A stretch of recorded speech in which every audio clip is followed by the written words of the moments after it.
Welcome back again, everybody, to Maniacal Music Musings. I'm your host, as always, Jeremy. Here, fueled by cigarettes and alcohol, I wish tonight, like in the movies, But your musers are going to bring it on down tonight, like an '80s government operation in Colombia. That's right, CJ's got the big guns. After the show, though, we're going to the rave yard like it's New Year's 1984 until we question what have we become. Typical week for us. My co-host, though, is the last star of the supersonic youth.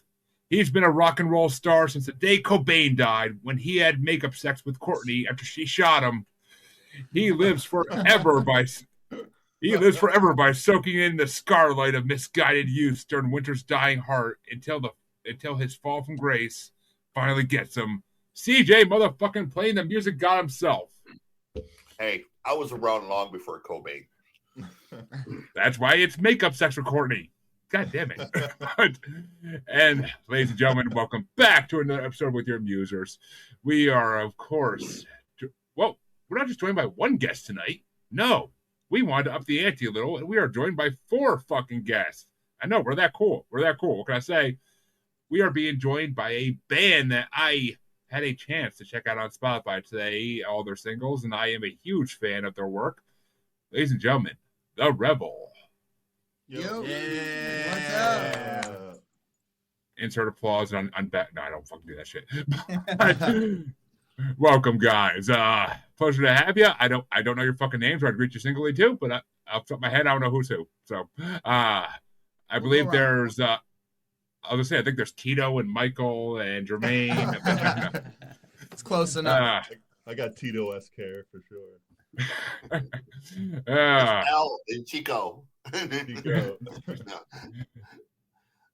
Hey, Chico. No, but we are, folks. When this band wanted to come on the show, I was like, all right, so we're gonna do one episode. We're gonna do one of you per episode, right? They're like, no, we're gonna all come on one episode. I'm like, shit, I ain't gonna complain. Let's have a whole band on. That's a first, and it's about time. So, ladies and gentlemen, I'm gonna let the Revel tell us their story here of how they became this awesome band they are. Because trust me, go check them out on Spotify. That link will be in the description of this, because they are some booming sounds coming out of them. Well, what's going on, everybody? What's up? And thanks for having Thanks, us. Jeremy and the music god CJ for having us. We really appreciate it. As a collective, as all 4 of us. Thank you. If we want to go around the horn, this is... Hey, all right, we'll go Steve. left to right. Yeah. I'm Steven. I play bass in the Revel. I'm Dylan. I play guitar. I'm Dean. I sing. I'm Kyle. I thrash lambskin. And we are the Rebel. We're all from New Jersey originally. And Yeah. we still live here. Yeah. God help you. We love repping New Jersey. do. We love the state. Yeah. I'm from New York. I'm from New York, so God help you all. But Gotcha. What part of New I York? went Down to on New New Jersey Jersey. once. It was not a good experience. Was it Newark Airport? No, I actually did basic training at Fort Dix back in Okay. Oh, yeah. ancient times. So Yeah. I didn't come for. Let's just say I didn't come for the coffee and donuts. You didn't come for that Taylor I came and to mac get and cheese. screamed at, crawl around in the swampy mud, and Got that bass tray. but he did come for his drill sergeant, folks. But yeah, I'm in a good mood tonight. What can I say? I got the jokes flying left and right. But so when did you guys start playing together? Around 5-6 years ago, and Like a year before COVID, kind of. Maybe a little year and change. yeah, before it. Good time. Yeah. Good time to start. yeah, Right? Yeah. Stop. You know, Yeah. it is a little weird because all that stuff happened, but it was kind of a really good thing for us personally because we started changing our musical direction, and we had the time and during lockdown to go through it and come out the other side better and stronger and more as a unit. So did work out that way. Yeah. Yeah, we really bonded and wrote together during that time. We were more of a rock and roll band during I was that. gonna ask. Yeah. Yeah, we were Yeah. more of like a Black Crowsy rock and roll band. We went on a few short runs with like Buck Cherry and Rat and Oh wow. Blue Oyster Nice. Cult even. And then it was kind of becoming like what was going on in our world, and then COVID happened and everything stopped, and we kind of looked inward at ourselves and said, what do we like to listen to? What do we want to play? What do we want to put out? And it kind of changed the trajectory of where our music was, and it brought us to where we are today, where we all have a voice and you know, a creative pinpoint into what we're putting out now. And I think it's a more well-rounded sound to reflect our personalities and what we really like to listen to. It's interesting because I mean, when I listen to you guys today, I'm like, because well, I'll get into when we get to somebody's album, what you're compared to and how insulting I think that is. But we have some thick skin. We're good. We could take any. We could take the heat. But you guys kind of do some like alternative electronic music, which is freaking. I can't compare to anything. That's like the hardest thing I was trying to do to him. Sitting there like, who the fuck can I really compare this to? I'm like, I hear elements of so many different things in here, different bands I know that I can't like put my finger on one. I'm like, and say, oh, they're like this band, they're like this band. Nah, they're all over the place. I'm like, this is unique. I'm like, that's a good thing, though. That's when definitely strive to be. You know, we don't want to be put in a box, which is where we were being put into. You know, as this Black Crows-ish rock and roll gunslinging type band. We were getting typecast into this box, and we saw, you know, the dead end of it, and we said we want to trailblaze and do our own thing.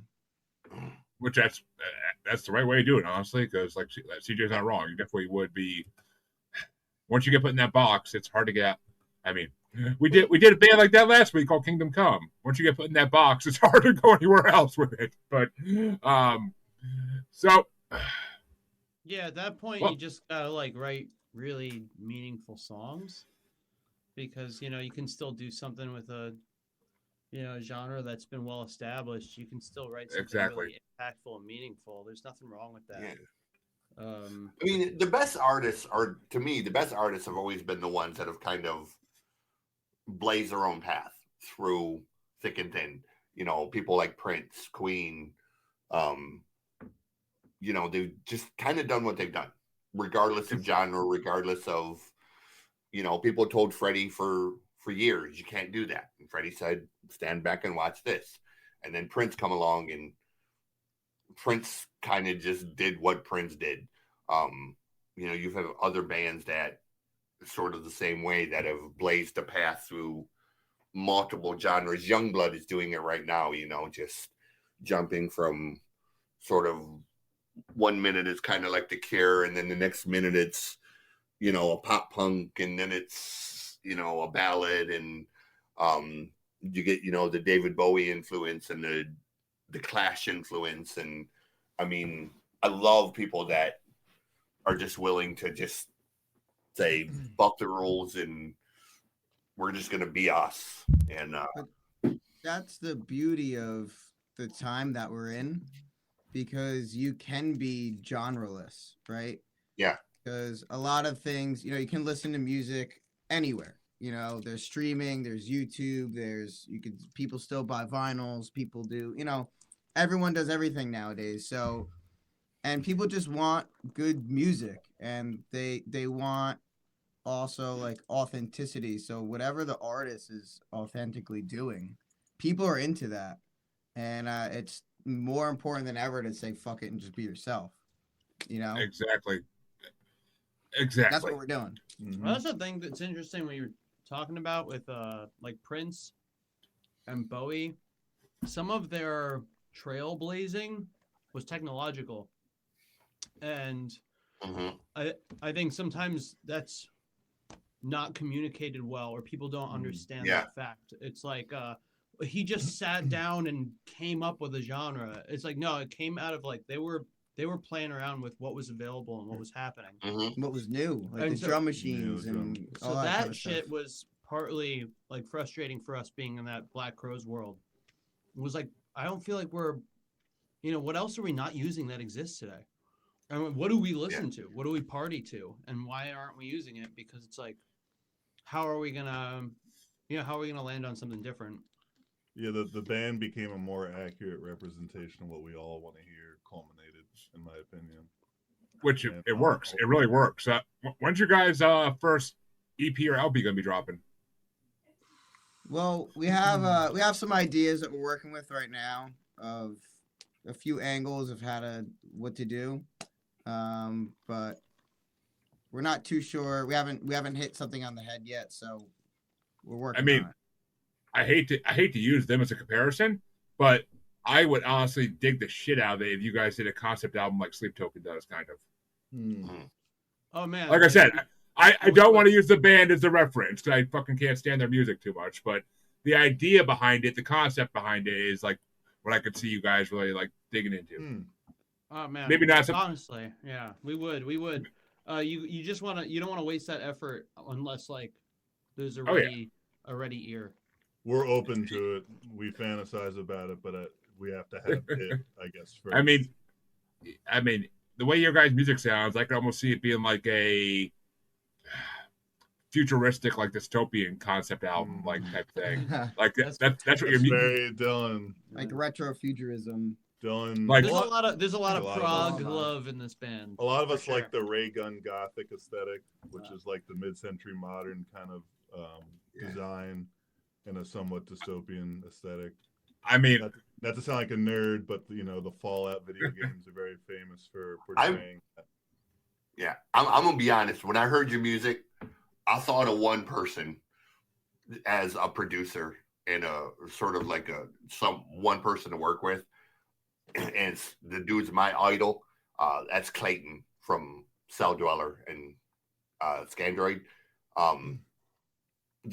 The dude's an absolute genius with mixing genres when it comes to electronics and metal and industrial and synthwave and retro and all that kind of stuff. And you say Scandroid? He's been Cell Dweller and Scandroid. Scandroid, okay. Oh. Got Yeah. it. Scandroid is synthwave and Cell Dweller is more like an industrial EDM type. Yeah. And then he Cell started Dweller, in I a know. band. Yeah. He started actually in a industrial metal band called Circle of Dust. Circle of Dust? I know Circle of Dust. Yeah, it's Clayton is the guy that has done all of that. So Looks cool. know, Circle of Dust has some good just looked albums. them up. I'm a big industrial guy myself. I like Front 242 and like Frontline Assembly and Skinny Puppy and all that stuff. I'm a big fan of all of that. I'm a big Reese Fulber guy.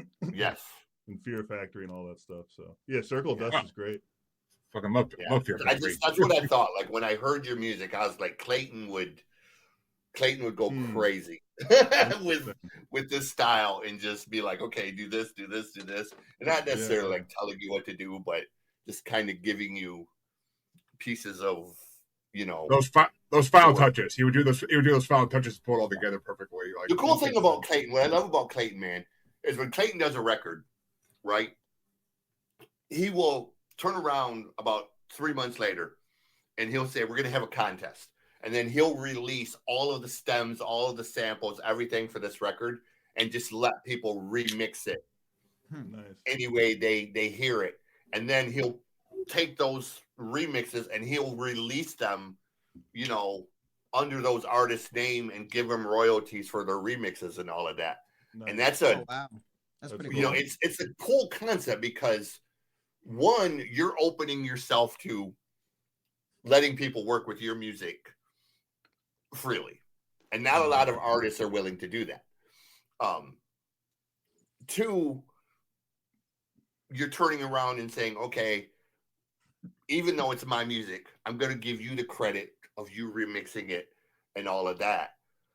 So it's it's a push-pull kind of developing people and letting people practice, maybe, upcoming producers and upcoming people that haven't had a chance in a big studio or whatever to work with technology and stuff they wouldn't get otherwise.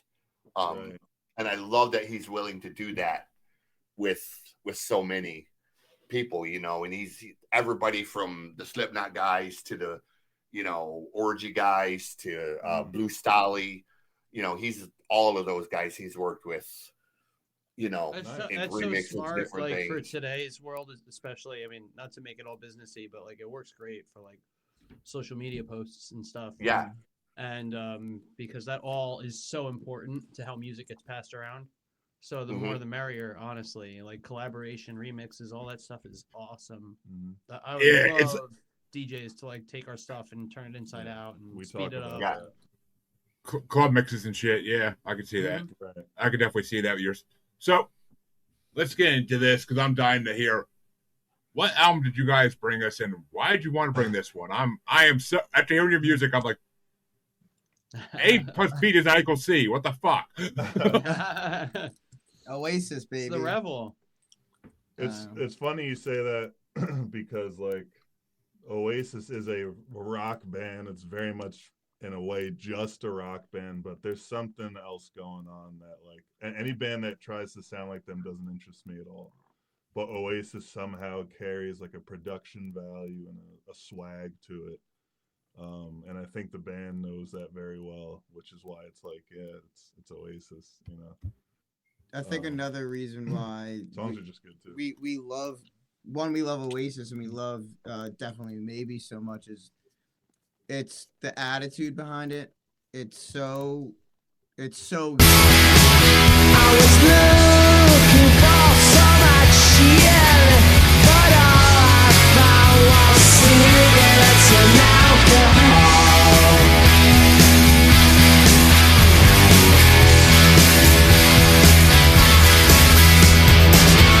You could wait for a lifetime to spend your days in the sunshine. You might as well do the white. Good.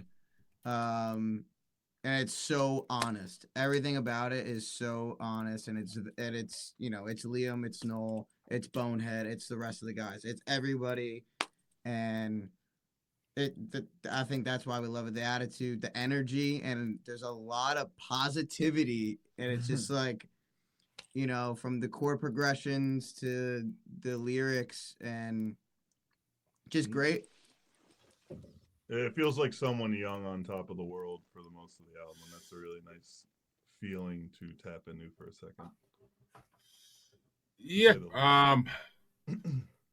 Who do I want to go first? Fuck it, I'll go first this week, I think. But yeah, I knew the name Oasis. If you asked me one song they fucking did, I would have been like, yeah, you got me. But so, not even Wonderwall. I actually like that. Oh, that is them. Okay, yeah, I know Wonderwall. I love that fucking song. Okay, that is. I love that fucking song. I love that music video. Yeah, I know the song. Okay, so yeah, I know one song they do apparently, but I went to this album with a completely open mind, and I mean, I ain't gonna say I loved it. I can't say I loved it. I didn't hate it. That's for damn sure. I'm kind of like a lot of 90s rock. It's kind of got me stuck in the middle where it's like, this isn't bad. I could hear this if I'm in a mall or something and this is playing. I'm not gonna be upset, but I mean, some of the songs, yeah, I could see myself putting on the car just driving down the road, but I never could put on this whole album. Like, didn't just listen to it driving. I would just be sitting there like, this is getting old. Like, these are all sounding very similar now. I honestly, at times, I had to be like, did the song just change or did I miss that? And yeah, I'm like, oh, it changed like a minute ago. Whoops.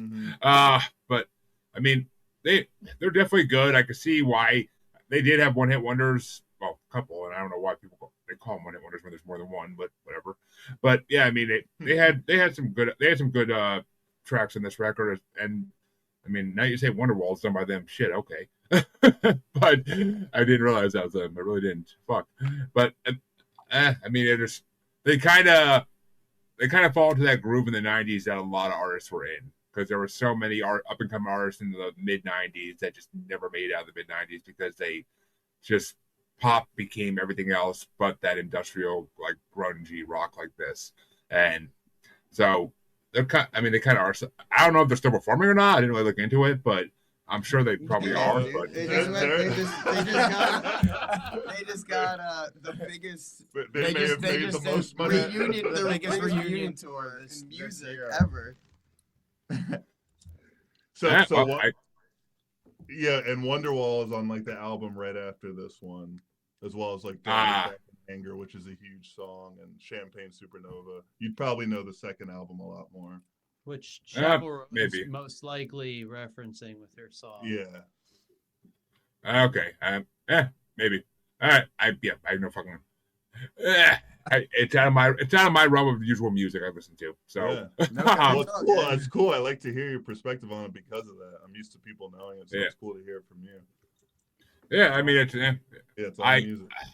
I am famous for hating on other bands in this show like Bush and similar bands like that. So they all kind of fall into the same like '90s clutch for me, and I was like, yeah, I'm good. Like I'll skip that part of the '90s. Bad decade for you, Jeremy? No, there was good. There was a lot of good. It was a good decade for rap, and for the end of it was good for metal. But I mean, there were spaces in between where it kind of lapsed and did nothing. Everybody was on. The 90s had a lot of good music. It just wasn't the music that was necessarily on the radio. That too. Yeah, I mean, there were very, very good bands that.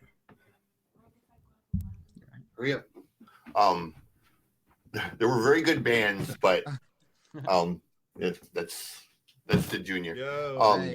There were very good bands, but they weren't necessarily the bands that were on the radio. For example, Jimmy's Chicken Shack should have been freaking massive, but they only had like the one kind of song that, there was a band out of California called Psychofunkopus that should have been massive, but weren't. And,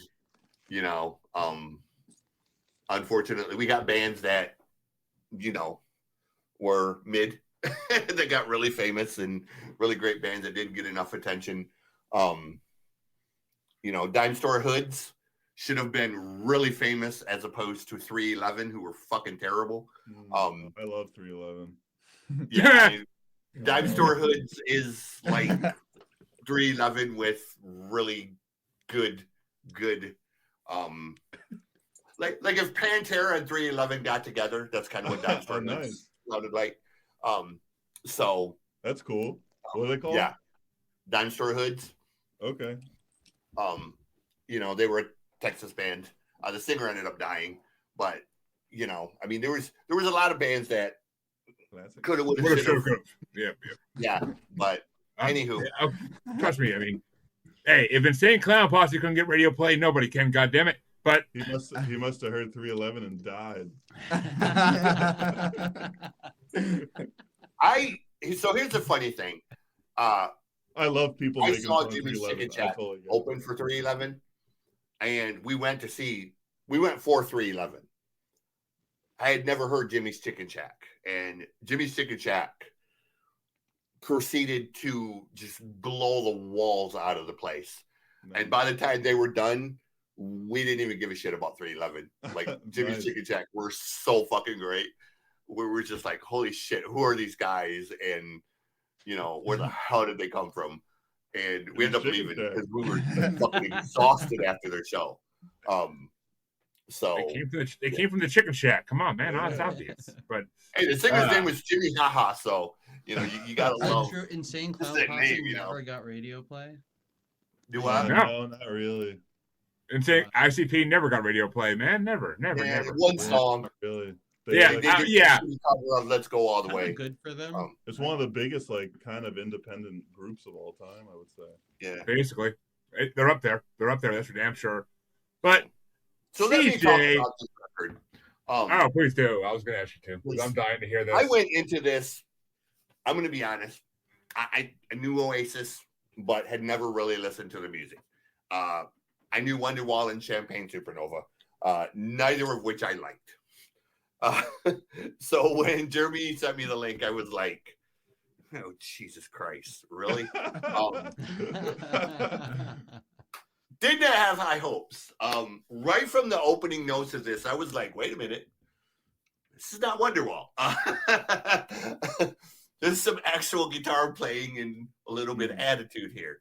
I was a lot more impressed with this record than I thought I was going to be.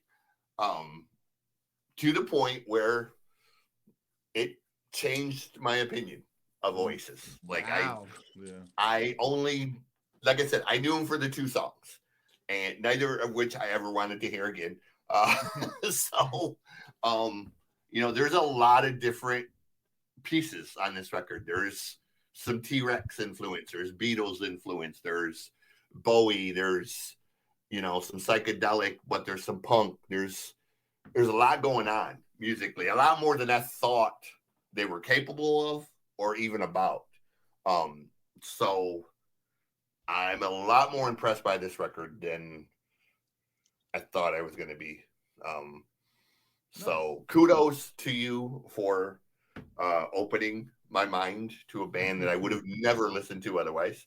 And I may actually have to go back and listen to some of their other stuff, because who knows, I may or may not like it. But this record, I would play this record again. Nice. Wow. Folks, I recommend you do play it again. But the other thing, watch their interview highlight moments. They're the ones where they're not punching each other and screaming. It's just hysterical. They're usually actually very much with each other. They just had horrible fights here and there, but they're usually cooking and really funny.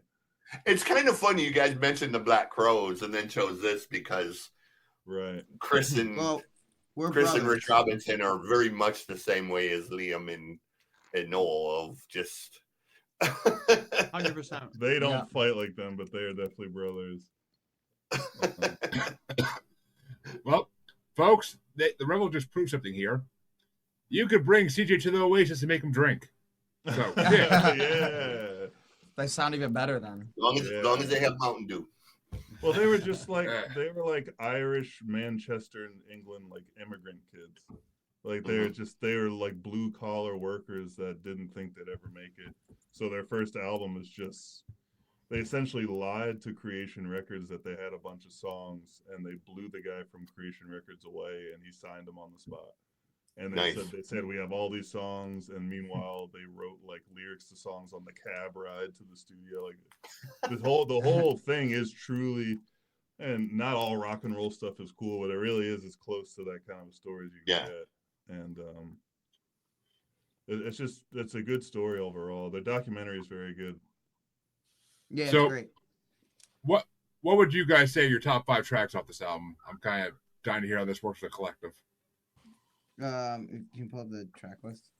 Yeah, it's tough because I really actually like the whole album personally, but I could pretty much make an argument for almost any of the songs. So, Shaker Maker, which is the second song on the album. Live Forever, which is the third song on the record. Supersonic, 6th song on the record. Cigarettes and Alcohol. 100%. And then, to choose a 5th one, we kind of went back and forth on this. You didn't say Rock and Roll Star?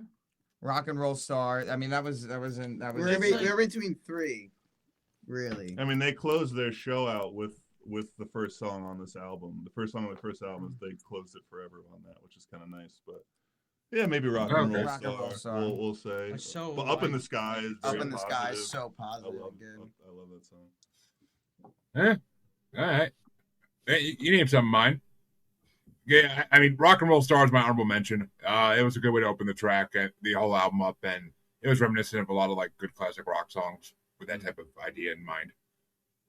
Columbia was my number 5 because that song has some amazing fucking guitar riffs throughout it. I enjoyed the hell out of that song. Yeah, Columbia's great. My number 4 is Bring It On Down because that song was fun too. Guitar in that really impressed me.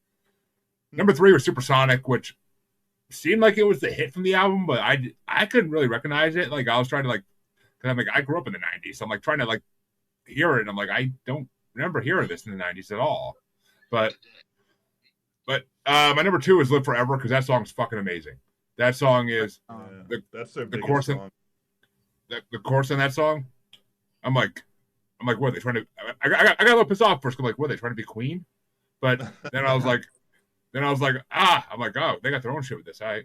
And my number 1 had to be cigarettes and alcohol, because, yeah, who doesn't like cigarettes and alcohol?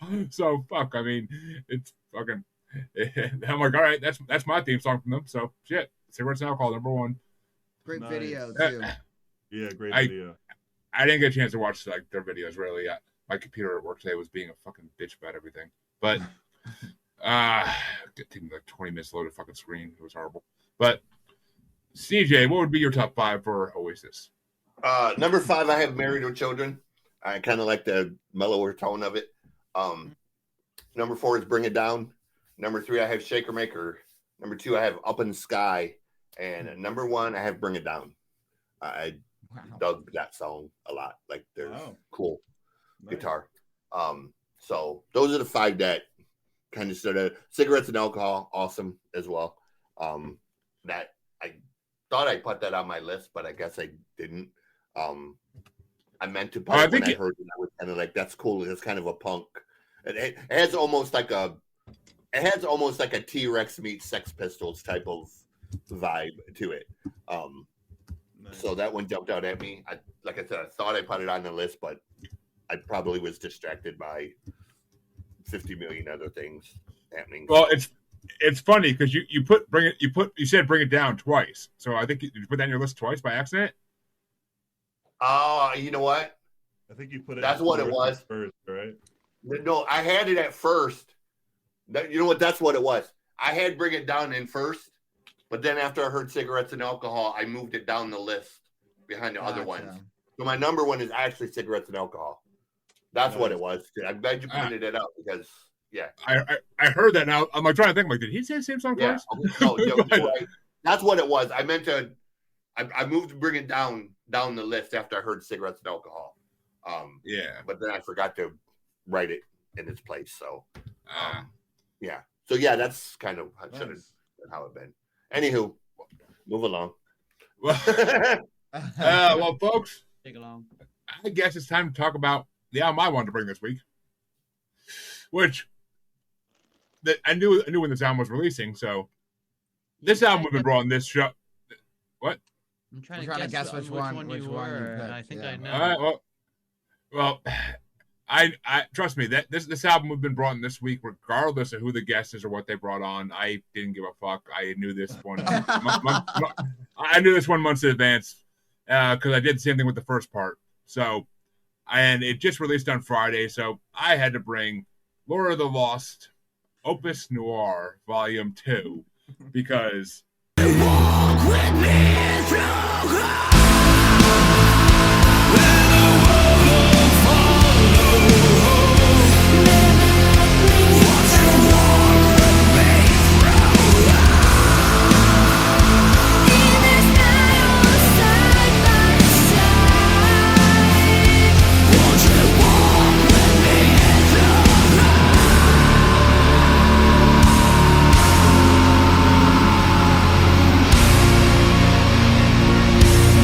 Lord of the Lost is one of my new favorite artists, as my Spotify Wrapped will tell you. And what can I say? I discovered him 6 months ago, and he just blew me the fuck away. And I went through his whole discography, and his 2 new albums continue to blow me away. I love the way he adapts and changes each album he does into something completely new. I'm kind of at a loss for what he's going to do now because he's probably not going to he's released 2 albums in a year. He's not going to release another album probably for like 2 or 3 years now, I imagine. But we'll see. I know he's doing a huge world tour coming up. He's going to be in my area, but I can't go fucking see him. I'm pissed. But I love Chris. He's an amazing fucking artist. Everything he does, his solo work, his work with Lord of the Lost. I mean, he should win Eurovision one year for his freaking creativity. He really should. Nobody writes songs like he does. Like, he just writes these beautiful, haunting melodies and changes the way he does them every time. Every album is a different style of music completely. And this one, I will say part one of this was, volume one was a little bit better to me. It had more hits, but volume two is dark and twisted, just the way he does things. But, and I see CJ shaking his head, and I'm dying to get to this. But before I get to Mr. Grumpapuss over there, what did you guys think of Lord of the Lost? It's the first time you heard of him? Yeah, so initially I went into it and I was like, I know this stuff very well. I was actually curious immediately if he had done stuff before, because he reminds me of Kiske from Halloween a little bit. Slightly. He was later in his voice. He sounds like he has like an age or a weight to it when he sings. That he's going for that kind of power metal. He's got that German. I mean, he's German. He's definitely got that German. I felt big Blind Guardian vibes with them too. Like, yeah. No Oh god, yeah. So the vibe of it I already like. I've been listening to metal, and Kyle's my other metalhead in this band. Dylan dips. Well, No, and I dip. To tag on to the whole German thing, the production actually reminded me a lot of Rammstein. Yeah. Big time. Yeah. I'm a really big Rammstein fan. He was definitely influenced by Rammstein. He 100% was, especially in the way he dresses. The way he dresses, he's 100% influenced by Rammstein. Some of his outfits on his videos and shows are like, oh my god, why would you wear that? Gotcha. But he's very into leather. But gotcha. But I mean, he's interesting. He's a character. Like it. If you compare like what he did, like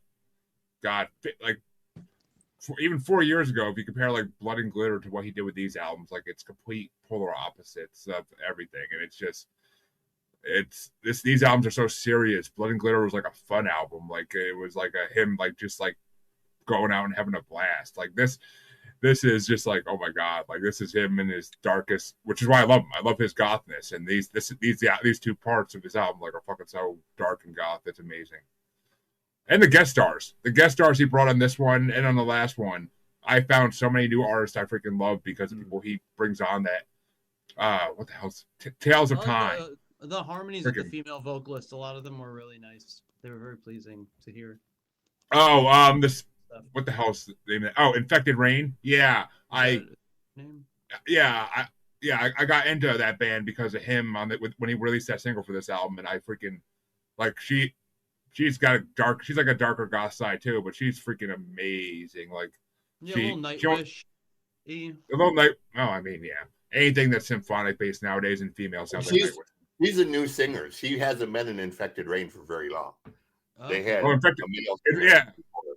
Infected Rain, I think, only released like one full-length CD so far, and I think the rest, like, they've done a few singles besides that, but they're newer. He always brings on newer artists. Like, most of his artists don't have like a huge discography to go back on, which, if anything, some of them have nothing. And I'm just like, god damn it. And I just gotta follow them and hope they put out more shit.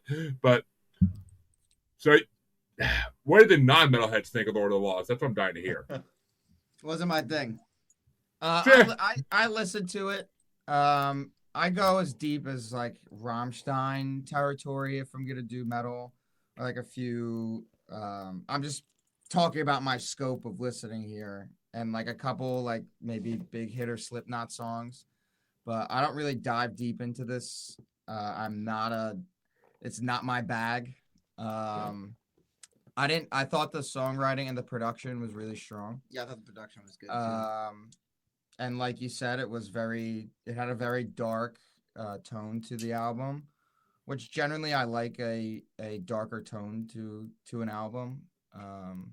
But beyond that, I just couldn't really get fully into it like any other album. And it's just, it's not in my wheelhouse. Not something I'm opposed to, but just not in my wheelhouse. Oh, trust me, not everybody is he's not everybody's type. If he was, he'd be fucking huge by now. But he's been at it for a good 15 years, and he's still. Yeah, I saw he has a pretty decent sized following on Spotify, which is cool to see. And well, he actually wasn't. He actually entered into Eurovision in 2022, but he came in last place. But he won the. He won What did he win though, CJ? This like the German, like he won the German competition, so he can go compete at Eurovision. Or yeah, but what happened is he wrote 4 songs for Eurovision, and the German committee who chooses the songs and all of that, of the 4 songs, they chose the cheesiest, worst song.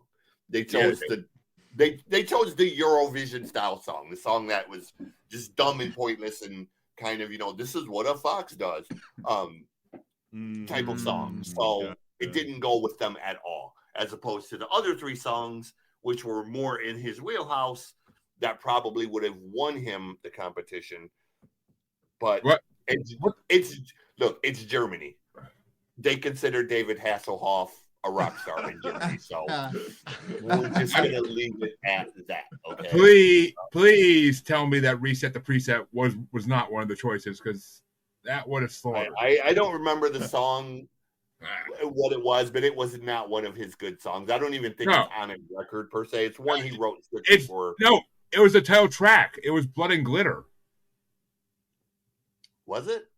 Yeah, it was blood. It was blood. It was the title track, Blood and Glitter. That I've seen him perform at Eurovision. Like, I didn't think they chose Blood and Glitter. I thought they chose one of the. No, anyway, it doesn't matter. I mean, it's Germany, dude. Like, for every good band like the Scorpions and Rammstein, you have 50 bands from Germany that are just like David Hasselhoff and. I mean, this is the same country who gave you Uwe Boll, the filmmaker, who. If you've ever seen an Uwe Boll movie, it speaks for itself. I think sometimes they get so carried away with doing things like correctly that holds them back from, doing something that the rest of the world would be interested in. Yeah. I mean, Uwe Boll has put out a lot of fucking movies too. Like a lot of fucking movies. How this man keeps getting money to make movies? It's like I'm gonna have to check this who out. Who the fuck is financing? Have you seen his movies? Like, he doesn't know what a gimbal is. He doesn't know what a fucking lighting setup is. They're all horror movies with tits. That's why he keeps getting them made. No, they're video game movies. He's done multiple Blood Rain. He's done 2 or 3 Postal movies. He's done like House of the Dead. Like so he does video horrible. He does the bad video game movies. Yeah, and then he doesn't know. Like in Blood Rain, in the beginning of Blood Rain, the guy's running down the street. Instead of using a gimbal, Uwe is using a handheld camera running behind the guy, and you see the picture just, the pictures, because you can see him running holding the camera. Yeah. That's like, the hand motherfucker, they had gimbals since 1950. Like, goddamn. Like, buy a camera mount. Like, Do you remember how much people talk about Cloverfield? I was just gonna bring that up. Yeah, nobody talks about Cloverfield. Not anymore. Not anymore. But all right, CJ, I'm gonna let you unleash. What's your issue with this album? I'm gonna be honest. I liked this one way more than the first one. Still not a perfect record, but this is a huge improvement over the first one. The first one it didn't catch me at all. It was boring. Just had a little bit more darkness to it, a little bit more spirit. And it's weird to say spirit and darkness at the same time, but it sounded like he was more interested, more invested in these songs than he was in the first one. So I think this is a much better version. So here's the thing. 2 volumes, unnecessary. Take the best 4 or 5 songs off of this, with the best 4 or 5 off of the first one, you got a really good fucking record. You got another Judas Kiss record. Oh, I mean, yeah, I could easily pick those and put those on an album and fucking just tell them to get put it out and be fucking, because I mean, I get he's trying to be grandiose and Mr. Prolific, but I mean, 2 records with a half a record of filler on each one. So I mean, yeah, I mean, especially if you put all the guest star tracks on one album. Like, that would have been the album right there. Like, those are all the best tracks in both volumes. It's the ones with guest stars, because he works really well with someone else to accentuate off his amazingness. Like, he needs, like, the other artist to bounce off him. But, like, the team I like Lord of the Lost. I am a fan of the band, but these two records just were very hit or miss for me. As opposed to something like Judas Kiss. Judas Kiss to me is one of the more perfect records that I've been saving that. I've been saving that one for something that lines up perfectly. Badass fucking record, bro. I know. I want something to come on. I won't blow out of the water with it. But come on now. But I had 2 honorable mentions for this album because I do really like this album. I've been listening to a lot of these singles for weeks now, and I freaking really like this album. Graveyard's my first one just because I feel like it has to be mentioned because it's such a. Like Graveyard. I did not like it the first time. It was the first single to drop off this album, and I did not like it when I first heard it. I'm like, this is so fucking techno stupid. And then, like, as I got more and more into it, like, when the other artist, whose name I can never pronounce probably, starts, like, kind of, like, rapping in the middle of it, I'm just like, oh, my God, that actually goes with his metal. Like, that actually really does go with this, like, techno version of his metal that they're doing. But, like, the letter K or whatever. Is it that one? Yeah, I don't even know how his name would be. But, and my number 6 is my other honorable mention is The Last Star. I thought that was a really well put together song.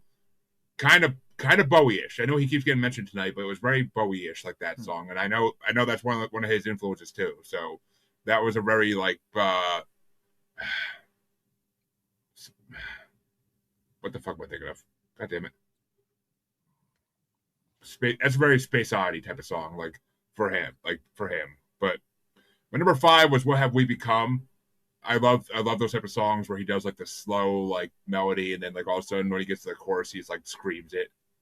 Like it's beautifully done. And IAMX, the other person on it who has like no discography on Spotify, like I can't wait to see what they do when they actually start putting out music. But number 4 is actually the single that came out last Wednesday. It has a cool anime video to go along with it for the video. Winter's Dying Heart. It's really just such a beautiful song, and it's just like his lyrics are always gorgeous, and the lyrics in this one just blew me the fuck away, and it's so heartbreaking, that song. But kind of like the one song from Judas. But my number 3 is The Fall from Grace. Anytime he gets on like one of those songs that's about religion, kind of, he freaking blows it out of the water always. That's why Judas is such a good album, because he just like the whole album is just very religion themed, and he blows the whole album out of the fucking water. But number 2 was Scarlight, because I love when he talks about like dark history or his past. Like it gets dark. It gets really dark, and Scarlight does not disappoint. He blew me away with the guitar on that one too. The guitar on that, because all his bandmates, the guitar player, the drummer, they're all fucking amazing at what they do. There's a song off Blood and Glitter where they're like, you see them all play separately, like in the studio in the music video for it, and it's like it just blows you away how amazing talent each of them has. It really does. And my number 1 was the best damn single off this one. The video for it blew me away, and it's what we were talking about with Infected Rain. Would You Walk With Me Through Hell? Like, it's just her voice with him singing. It's just fucking. It's the best one off this album. Same as on the last part. His one he did with Sharon from Within Temptation. It's just fucking the same thing. It's gorgeous. Like, it's gorgeous. Like, he needs. I would pay to have him do another band with a female singer joining him. Like, I would pay to hear it so bad. It would blow everything away he ever done. Not a bad idea. Hell, you should go find Tarja. She's not doing anything. But what were your guys' top tracks off this one? Kind of down here. I wrote a list. Yeah, we all collectively chimed into the list here, so Steven can take the reign here.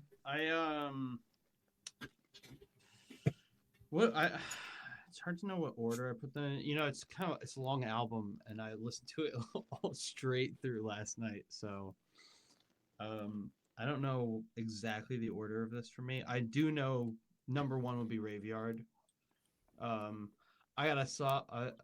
For me, my reason behind that was I got big Sonata Arctica vibes from that, and I'm a huge fan. And I love that like glittery shimmery metal positive stuff. I don't know, it just gets me. I guess after that I'd put Fall from Grace, because I just thought it was a strong entrance to the album. I thought I was like, I got what it was. He set me up well. Walls of Eden, I thought was just strong melody. Just really like anthemic, cool, that Eurovision stuff you were talking about. I'm actually gonna change out What Have We Become for what's the one that's about like dying? What's it, like fucking all of them? But like no, the one that's like one of us will basically be, yeah. One of Us Will Be Next. Is that the name of it? Yeah, I mean, that song, I like that song, but in the music video, it's just him and his bandmates all like hugging each other and shit. And I'm just like, I know, it's I'm so like, weird. I saw it. I'm like, it's just I'm like, I think this is just a song. Actually, okay, yeah, because on both albums, he did a song about like addiction and homelessness, kind of, and at least that's the vibe I got off it. And there was this one and the one with it, the one he did Within Temptation on the first volume, Light Can Only Shine in the Darkness. So I think they're both like about like addiction. Really good wordplay, like, you know, because it sounds almost like a threat, but he means it in a way that, you know, one of us will die eventually. So you to consider that. I just thought it was a nice sentiment. I thought, I was like, all right, that's cool. I see the word. Yeah, it's a sweet song. It really is a sweet song. I'm not gonna lie. Yeah. And Scarlight was there at number 5. Just catchy. It is. I love good hooks and stuff, and his voice, when he makes a melody, it's like you don't miss it. This is the melody, you know. It's like the trumpets. He's very strong about it with his vocals. Oh, he is. I mean, no one delivers a chorus like he does. But Siege, which that's something he did better in the first volume. Is his choruses were better, I thought. Like he did a lot. Like in one song, the chorus is, "I was not born with love, but I will die with it," and like the way he delivers it each time is just fucking like it wrenches at your heart and squeezes it tight as shit. Like like it makes my back hair stand. And just fucking thinking about it, honestly.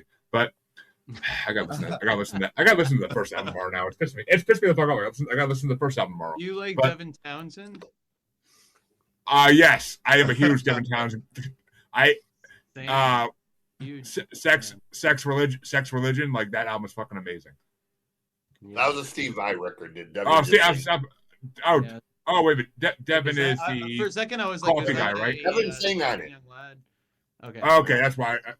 But Devin's he's got Kingdom. Devin is a fucking genius. Devin is the modern day version of Frank Zappa. Devin's the coffee guy, right? The alien coffee guy, if I'm not mistaken. Yes. Or all right.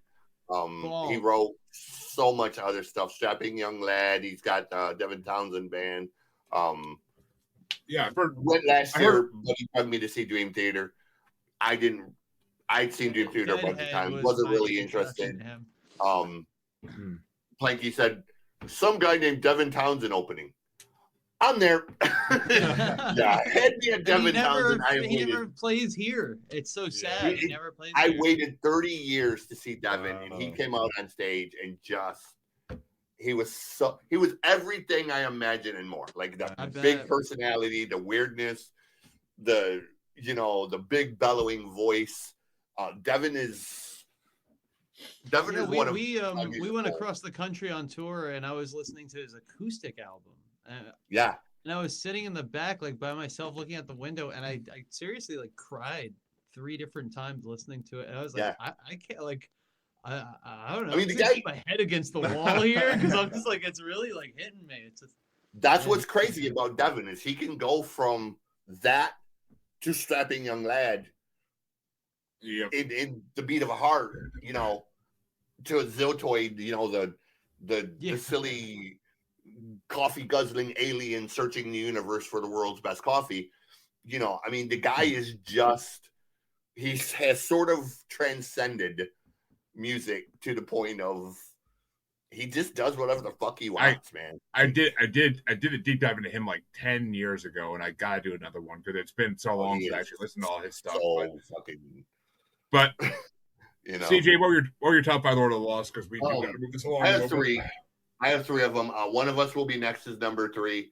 What If We Become number 2, and The Last Star is the one that I really liked. So those are the 3 that I picked off of this record. See, he always saves some of the best tracks for fucking last, like when he puts out the singles. And Last Star, you couldn't hear until the album came out, unless you're somebody who gets demo copies. But don't be jealous. Don't be a hater. I bought Napalm demo copies. God damn it! But they're hard to get, bro. They're hard to get. I believe it. I worked hard to get my name on that list. But yeah, I mean, Lord of the Lost did not disappoint me once again. Now it's that long ass waiting period to see what the hell he comes up with next and when the hell it will be. But I'm sure he'll do something in the meantime. I'm waiting for those bitches to send me the new Creator record. That's the one I'm waiting for. Classic band.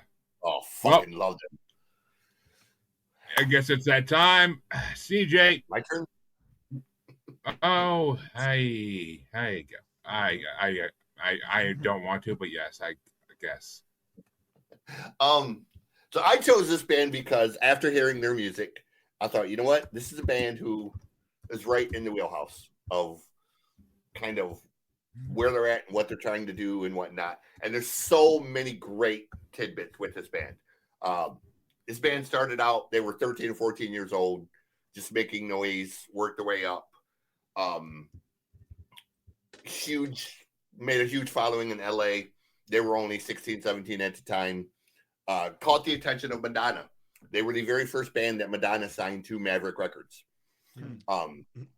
So, you know, caught Madonna's attention and then caught the attention of Andy Taylor of Duran Duran. And Taylor said, hey, come tour with us in Europe. The guy who produced the record is a hair metal guy, even though it's completely out of his genre. It was Tommy Hendrickson, who played for Doro Pesch and Warlock and Alice Cooper and a bunch of other. You know, Tommy's a hair metal guy. He's a guitar rat type of player. So for him to produce this record that is clearly influenced by Duran Duran and The Cure and other bands like that, you know, very cool. Again, out of your genre and wheelhouse and doing something new. And you got to love a band from LA that clearly nails the English sound. If you didn't know this band was from LA, you would think they were from London or Manchester or something, because I thought they were. You know, no, they're LA, dude. They're LA born and bred. Then why is there a US version of the album? Because especially when they went on tour with Duran Duran, they did a major thing, and then they did the US version. So, yeah. But anyways, I chose Clear Static. They only did one record, unfortunately. They broke up shortly after. The singer...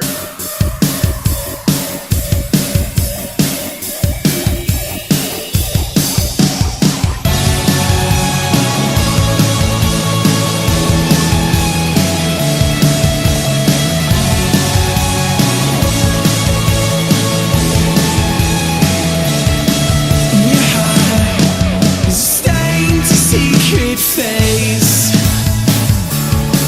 in your heart was touch. It's like a famous DJ in LA now. Works for Paris Hilton's DJ company. Well, you know, not the choice I would make. But, I mean, obviously, Paris Hilton is going to get paid. So, you know, go where the money is. But this is a record. I come across it very randomly. Fell in love with it right from the beginning just because it was such a different record. And it was a cool record. You know, it had that sort of The Cure meets Duran Duran meets sort of 80s jangly pop type of thing.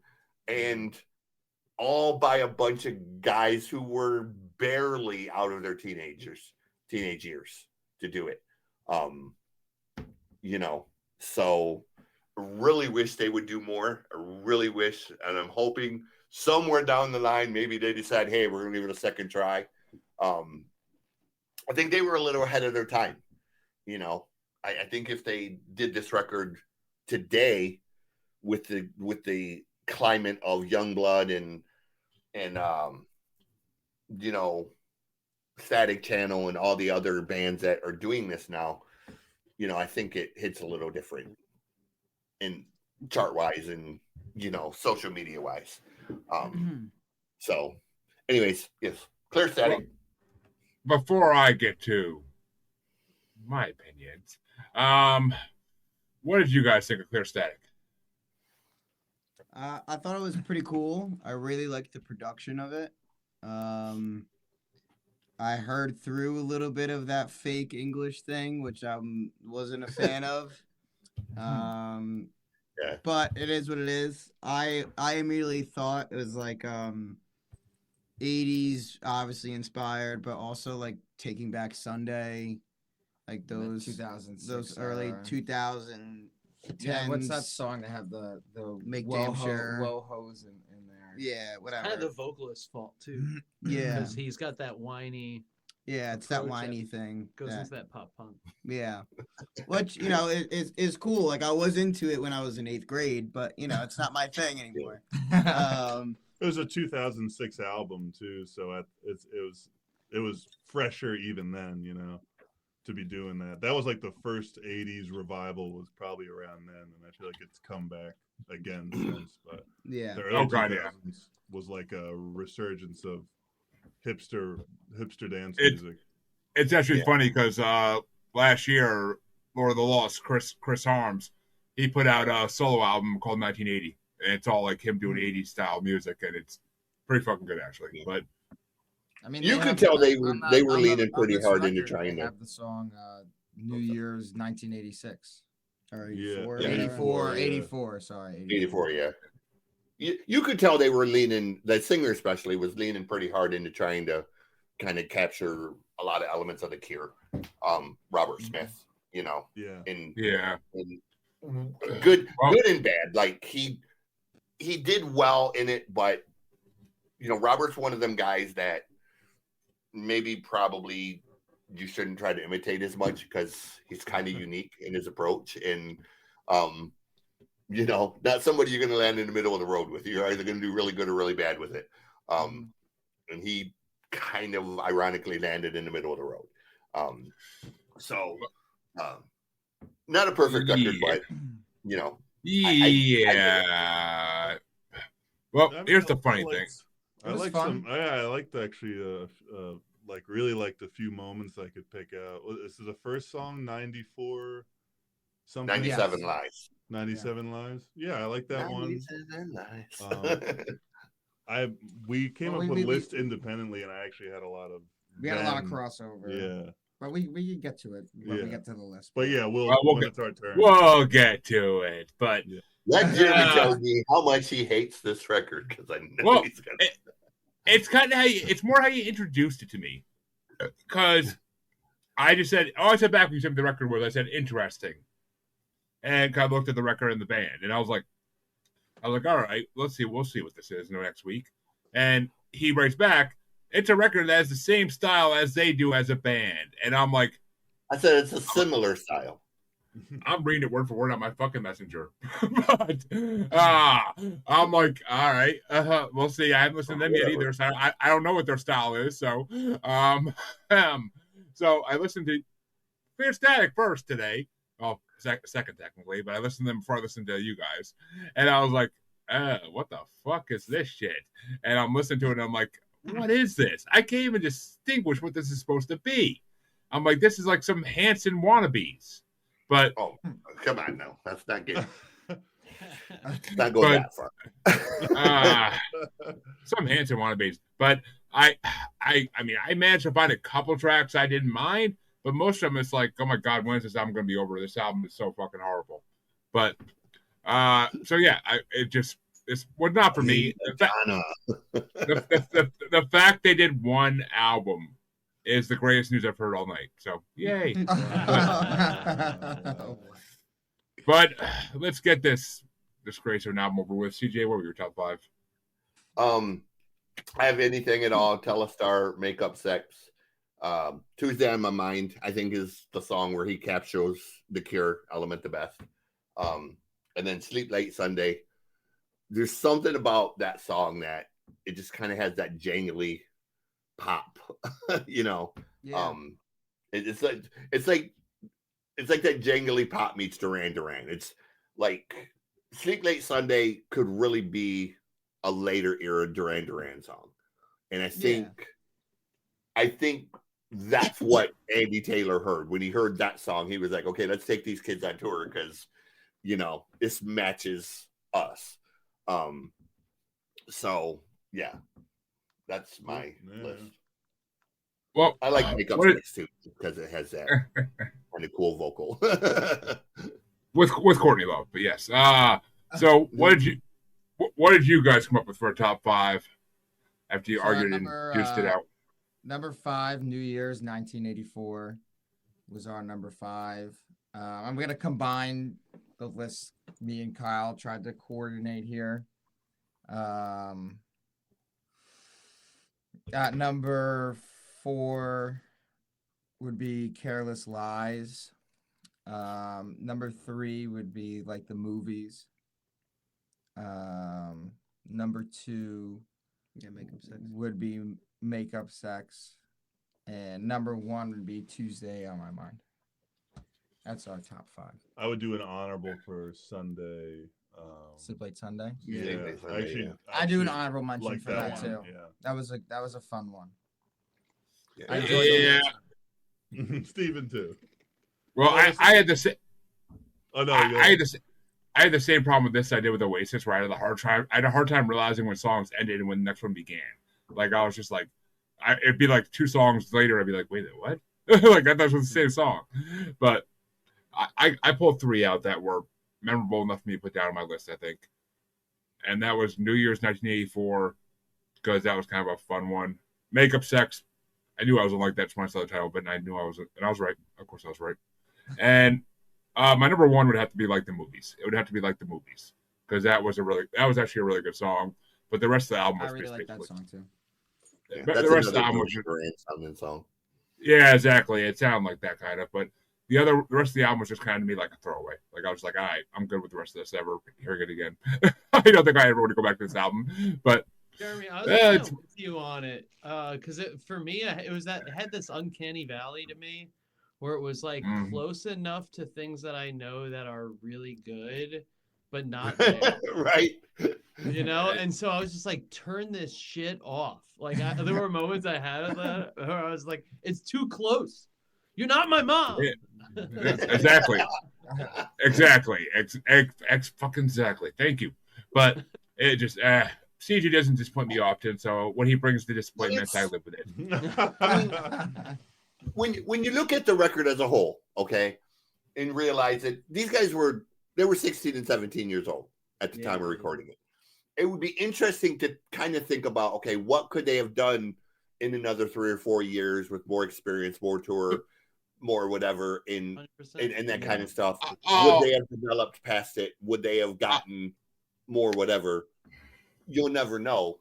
All I'm hearing is excuses, because look at he's right.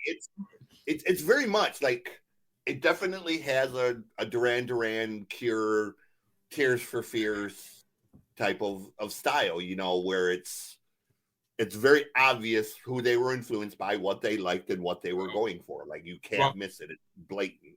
All I'm gonna say before we wrap up, it up is, I'm hearing some excuses, because you look at Jackson 5, you look at Hanson, for God's sake, I'll bring them up again. A lot younger, got together. Well, I'd say Hanson's not terrible. People who talk about Hanson, I don't think I've ever heard Hanson. Like, I like. Hey, my ex was a Hanson fan, and I thought, why the fuck are you listening to these guys? And then we took a road trip one day, and she put that goddamn record on, and I'm sitting there driving and thinking, motherfucker, like, these guys ain't actually fucking terrible. Like, what the? No, once you get past the bop of it all, it's actually not bad. Yeah, that's what I'm saying. Like they're very talented, actually. And I was like, there's a bonus track. There's a there's a bonus, bro. I wanted to hate Youngblood so fucking badly because he's arrogant, cocky, and got that big personality. You got the shirt. But when I fucking heard the record, I was like, damn. And then I took my daughter to see him live, and the little bastard got on stage for 2.5 hours and just wrecked the fucking place. Yeah. And I was like, God damn it. Like, I can't hate the kid, man. Like, he's built to be a fucking rock star. I mean, I want to like Youngblood, but I don't. He does some okay shit. I'm not gonna hate him as much as I do this band, but he's a good performer. Someone gave me tickets to see him live, and I stayed most of the show. But I was like, it's not exactly my music, but he really puts it on the whole time. He's nonstop moving, sweating. But he's a really good entertainer. Yeah, I mean he's built for the stage. I mean, there's no debating that the kid is a performer. I mean, we had to listen to Hanson's first album, God, back in like a year ago on the show, and Youngblood side by side conversation is killing. No one's doing this. I fucking when the guests wanted to bring Hanson, I was like, are you fucking kidding me? But then I listened to the album and I was like, okay. I'm like, okay. And I didn't know they were still performing. I didn't know they were still doing shit. I'm like, holy crap, they're actually still out there doing shit. Years. I thought they were a one-hit wonder. I never knew they actually kept going after the first album. But well, you live, you learn in this show. That's the kind of thing of it. But well, folks, we brought you 3 albums. 2 albums and 1 more the fuck DJ brought, but that's okay. Wow. But we were happy to have a full band on. For the first time ever, we had a full band on, and it went well. We'll definitely be down to do it in the future. And I, for one, am dying to see what the Revel ends up putting out for a full-length album eventually, because I'm dying to hear it. But whenever that comes down the road, I follow you on Spotify, so I'll get notifications for shit when it drops. So we'll check. We'll see what happens, and maybe I'll have to bring on the show when it drops. We'll see what happens. Sounds but good. Great. Thank you guys for coming on. We appreciate it, and hope you had fun with it. And why don't you tell the folks where they can find you if you're touring anywhere in the next in January, February-ish when this releases. So thanks for having us. We'd love to come back anytime. We appreciate it. You can find us on all social platforms, Instagram at The Revel Official, YouTube at The Revel Official. We got some really good music videos on there. And then just be on the lookout for the upcoming announcements for our January, February, and March shows and releases as well. And releases in the East Coast, in good old New Jersey and New York. And stay tuned. Oh shit! If you make it to Massachusetts, I'll have to fucking try to come see you. Time to get up there. Hit the Palladium in Worcester. I'm sure you guys can get on a fucking line up there. They do a bunch of festivals and shit, so I'm sure you guys can get on a line up there. Sweet, cool. But it's a nice look. It's a small, cozy place. It's fucking seeing ICP there is fucking amazing always. So, but. CJ, where can they find you besides listening to that horrible music? Wow. Look, dude, the amount of record bullshit that you have brought on this show, you have no room to fucking talk, okay? Don't diss Vanilla Ice. What? I said, don't diss Vanilla Ice. I wish you would have brought Vanilla Ice as opposed to some of the bullshit you brought. Anywho, just type in Music God CJ Playing. I'm all over the place. TikTok, Facebook. The website is musicgodcjplaying.rocks is the website. Year-end lists are coming. I do a top 30 of 6 different genres. We cover it all from rock, modern rock, metal, country Americana, and hip hop. Top 30 for each of those. Got the books coming, all of that. It's music is what I do. Nice. With that name, it better be. Hey, bro, I work my ass off at this, and I am not a one-hit wonder. You throw any musical genre at me or any musical band, and I will give you a rundown from Smokey Robinson and the Temptations up to Creator to Bob Marley to Patti LaBelle and Shaka Khan. To now Oasis, Youngblood, you know, the Sex Pistols, Ramones, Crass, Chumbawamba. I mean, I cover it all. Yeah, Right Said Fred. What? Hey, Right Said Fred. Yeah. Oysterhead, Jellyfish. I mean, Mother Love Bone, the original grunge bands that nobody talks about, like Husker Du and Fugazi and early before they got. I'm gonna stop him because he can go on for an hour with name bands. Trust me. But I like Fugazi. It could be a marathon. It could be a fucking marathon. But you can check out both your musers on Facebook as Squatchy Largefoot, on X and the Gram as that Juggalo Bastard, and on YouTube as Maniacal Music Musings. The best place to see everything we've ever done is YouTube, of course. But thank you to the Revel for coming on, and hopefully soon we've seen the revelation. First album title right there. Album title right there. I'm calling it. All right. But come back next time, folks. We got a returning guest next week who's been on a few times, and he's always fun to have around. So get ready for my buddy Joe to come back. Have a good one, everybody, and we'll see you next week. And be sure to come back Saturday. Oh, it doesn't. By the time this gets out, that's gonna be a long time. So fuck it. Have a good one. Later. Thank you, guys. Thank you. Yeah.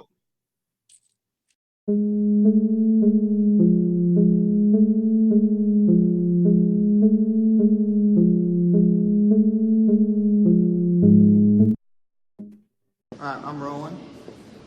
Here we go.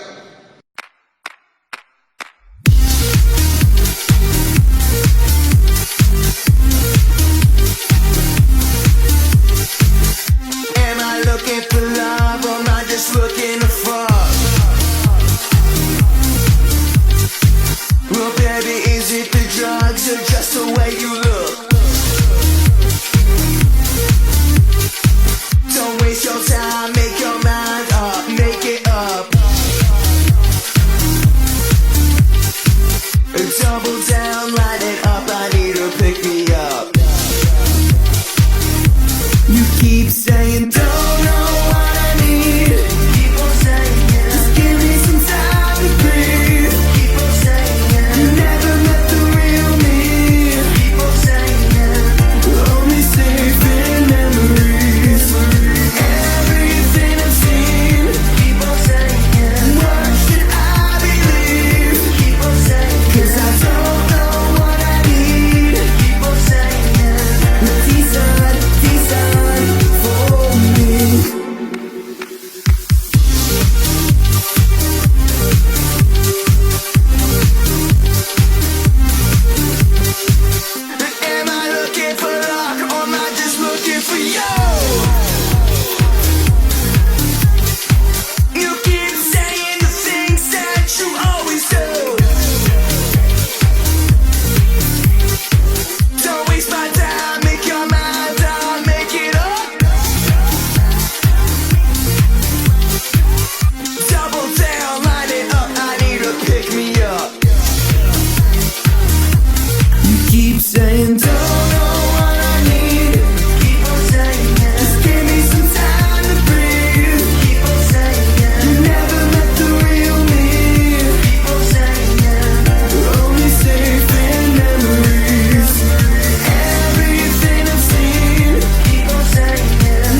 keep saying don't know